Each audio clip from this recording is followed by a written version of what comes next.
personal growth for mind, body, spirit, and work.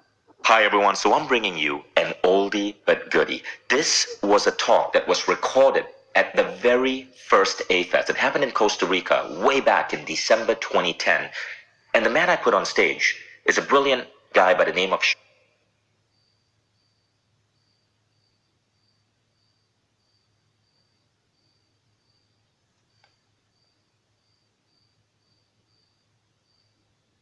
Stephenson. If you don't know Sean, Google Sean Stephenson.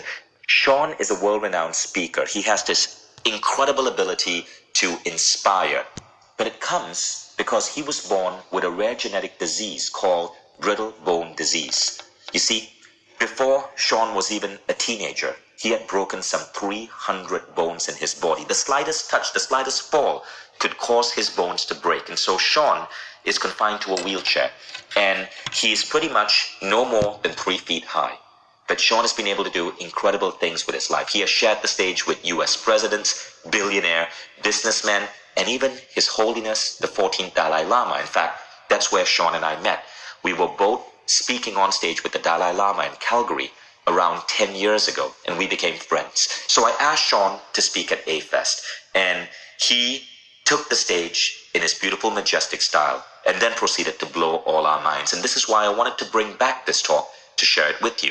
Now, this is Sean's magic ability. Sean's going to break down the elements of connection based on what he's learned from interacting and connecting with truly remarkable people, including President of the United States, Richard Branson, and the Dalai Lama.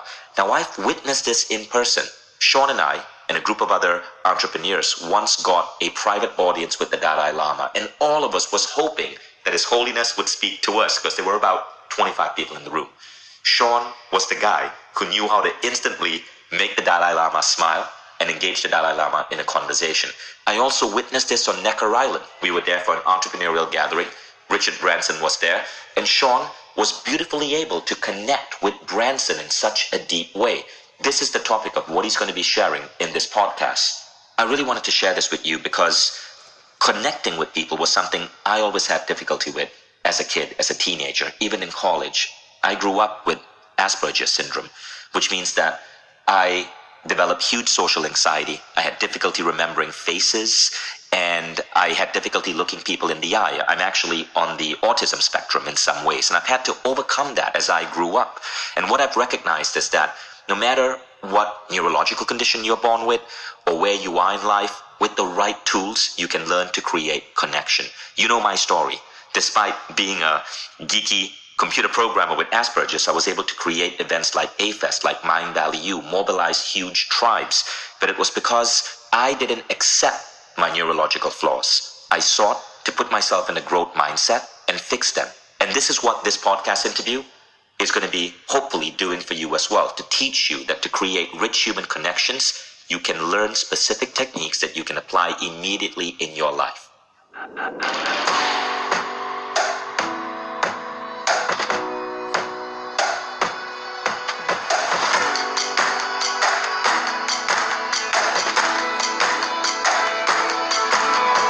I'm Vishen Lakhiani, and this is the Mind Valley Podcast. It was about midnight, and I was extremely tired. About 8 years old. I remember cramming myself into a hotel shuttle bus at Logan Airport. I did not want to be in that hotel shuttle bus. I wanted to be on an airplane with my family headed back to Chicago, where I live. But we didn't get on that flight. So we got in our hotel shuttle bus and headed to the hotel. And at 8 years old, I wiped the sleep out of my eyes, and I turned to the bus driver and started a dialogue. I just had a simple conversation. I asked him about his life, talked to him, we laughed, we joked around. To me, it was just a way to pass 15 minutes until I could finally get to the hotel. But what you have to realize is that time to you is not time to everyone else. What might just be a passing smile to you could save another person's life. We entered the hotel, and my family and I were famished, so we went to the restaurant in the hotel. We ordered food. It was late. They were basically closed, and they opened it up for us. We started eating. I was falling asleep a little bit into my pasta marinara, and I see the bus driver. His name was Bill. And Bill comes walking to the table, and he looks at my parents, and he said, "Thank you. Thank you for raising such an amazing boy. Because tonight was a magical night for me." And he kneels down beside me. I'm just wanting to eat and go to bed at this point. I'm just looking at him like, what's going to happen here, huh? So I'm eating my pasta, and he puts his hand on my head. And he does that thing we do when we're just so in the moment. We just want to reach out and connect to somebody. And he begins to cry. And he said, "Tonight I was going to kill myself. I had it all planned out. This was the last run I was going to take in my bus. But spending time with your son, I realized that I have life in me. I realize that life is worth living."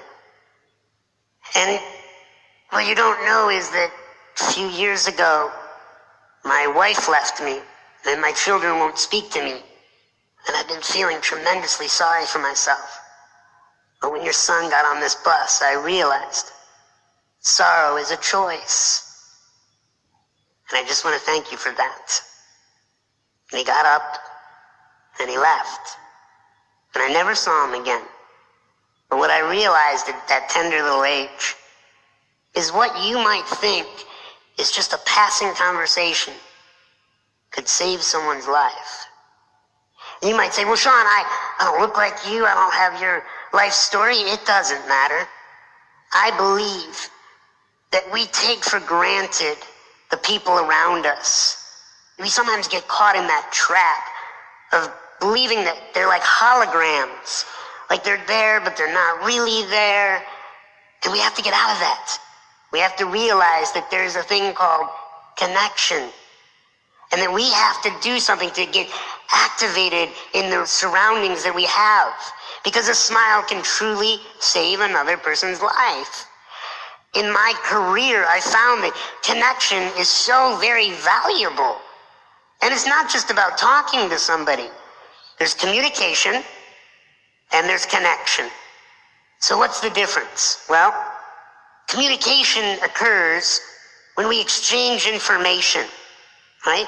And our Blackberries or our iPhones can communicate. They can exchange data, right? Your laptops can communicate. But there's no soul in that technology. What has to happen in order for us to go above and beyond that communication is we can't just exchange information. It leaves us feeling empty. Have you ever been in a room, maybe at a party or at a business meeting? You walked in, there was a lot of people, but you felt all alone? Raise your hand if you can relate to that. Absolutely. So is it really about being around people? I don't believe so. Because you can enter into a crowd of people, maybe they don't even speak your language, and there's all this social activity going on, but you can still feel all alone. How is that possible? Because you're not connected. So whose responsibility is it for you to be connected to humanity? Whose responsibility is it? It's yours. It's your responsibility. And when you take responsibility for connecting to people, people meet me and they'll say, Sean, you just have so much confidence, and I'd like to have that amount of confidence. Look, it's not confidence. I believe it's just I make a special request out of myself to meet people and to get to know their lives and see what I can do for them in the time that I have, that little window maybe of their life. And so connection is not an exchange of information. Connection is an exchange of humanity. It's an exchange of emotion. So I need your help in doing a little activity here. Raise your hands if you've ever been happy. Okay, put your hands down. Raise your hands if you've ever been sad. Okay, put your hands down. Raise your hands if you think you're sexy. Who am I kidding? This is a vision event. Everybody's sexy. Connection. It's an exchange of emotion. We've all been happy, have we not? We've all been sad and scared. I travel the world, and I'm very fortunate to do what I do, and I've found it doesn't matter what regions of this world I go visit. We all kneel over graves and cry when we say goodbye to our loved ones. We all get scared when the phone rings and it's that person that we love, and maybe we haven't told them yet that we love them, and there's that first moment of butterflies, right? What's going to happen? And we all feel confused, and we don't know what's going to happen next when we get news that is bigger than we think we can handle. Somebody's sick. A job is lost. A child is missing. Look, we all have emotions. Barring neurological dysfunction, and it may still exist inside of them, we all have that emotions, and that's our currency. That's how we can interact with each other. Because, look, our conditions are all different, aren't they? Every single one of us looks different, talks different, thinks different. We all have different, unique aspects, and I think humans love to talk about what they're qualified to be unique about. But you know what? At the end of the day, we really share this thing called emotion. And if you can relate to people through their emotions, and in business, that's extremely important, and tell somebody has an emotional connection to what you're bringing, the value you have. I know many of you are entrepreneurs and run your own businesses. Look, until you can link an emotion to what you have, people aren't going to listen. People aren't going to care.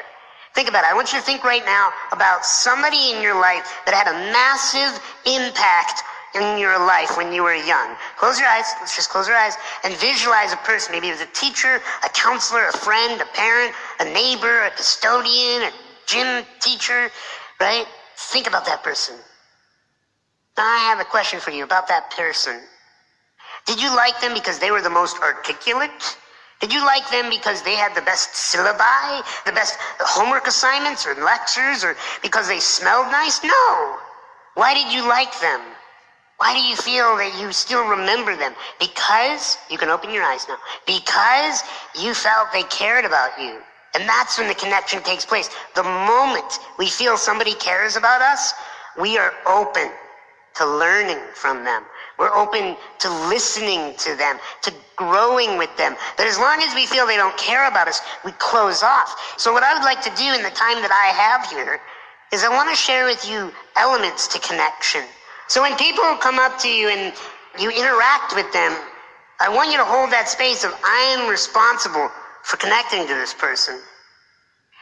I want to fast forward to just not too long ago. I think it was about a year ago. I was out with a friend and we were at a dance club. I don't know if you are aware of this, but I was built for dancing. I've been actually banned from a couple states up in the U.S. because my dancing moves too hot. Anyway, we're at this club, and my buddy is watching me interact. At the time, I was single. Let's make that clear. So I'm out on the dance floor, and there's all these women in a big circle around me, and they're all like, Sean, Sean, Sean. They didn't know me. I just created that. One of my mentalities is when I come to your reality, we're going to throw a party. No matter how long I get with you, we're going to throw a party. So anyway, I create that mind frame, and he's watching this, and he comes up to me afterwards. He's like, dude, it's just not fair. And I'm like, why? He's like, yeah, keep in mind, this is my close friend. And he's like, women come up and meet you because you're in a wheelchair. And I'm like, really? Women come up to me because of the wheelchair. Oh, you're right, because ever since little girls growing up, they're like, oh, I just want to meet a little man in a wheelchair. What are you talking about?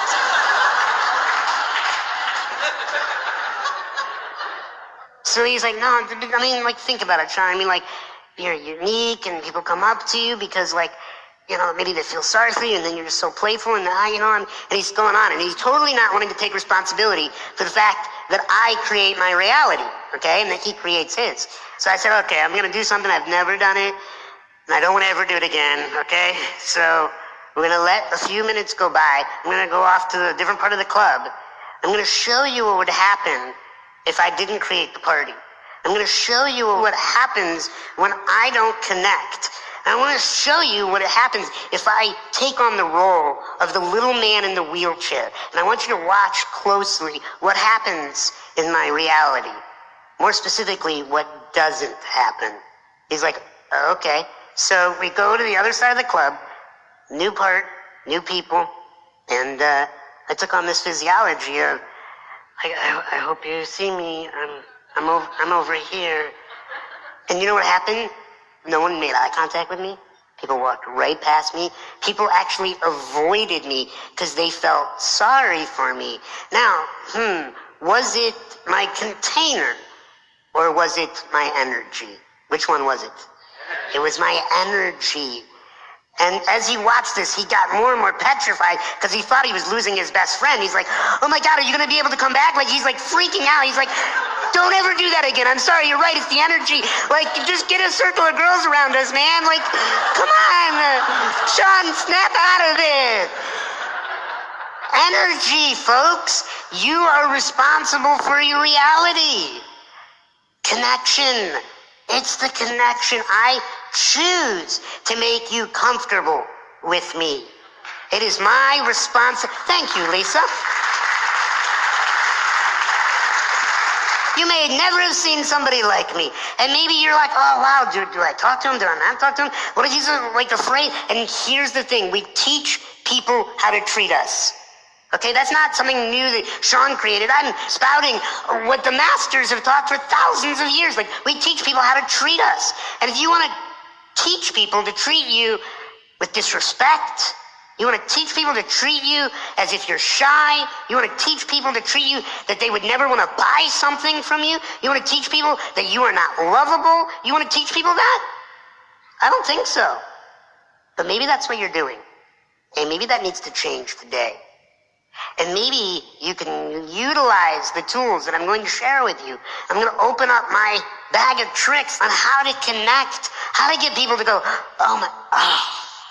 I love spending time with this person. They light up when you come in the room. They get excited. They don't want you to leave. Would that be of value to learn? Yes or no? Yes. So I want you to take notes. I want you to bring this into your reality as quickly as the next break with the people around you. And they aren't mine. So, with that said, I'm going to go back to the 3 people that I really look up to for connection. People that I think are making a massive impact on this planet. People maybe you want to meet in your life, so this will give you one step closer to that experience. First one. Raise your hand if you ever heard of a fellow named Bill Clinton. Okay? You don't have to like this guy politically, all right? But there's this man named President Clinton. He was a president up in the U.S. a few years ago, and he was known for a lot of things, but one of the things that he was known for was his ability to connect with people. Even the people, don't go there, even the people who said they hated him. Look, I worked in the White House for the man, and I was just bewildered. I was amazed. There would be these politicians and lobbyists, and people would come in, interest groups that were disagreeing with the president, and they would come in with scowls on their face into the east side of the White House. They would be, I can't believe I'm going to meet President Clinton. And they would come and they work their way through the tour, and then they would come and meet with him in the west side of the White House, and they would leave. And they'd have their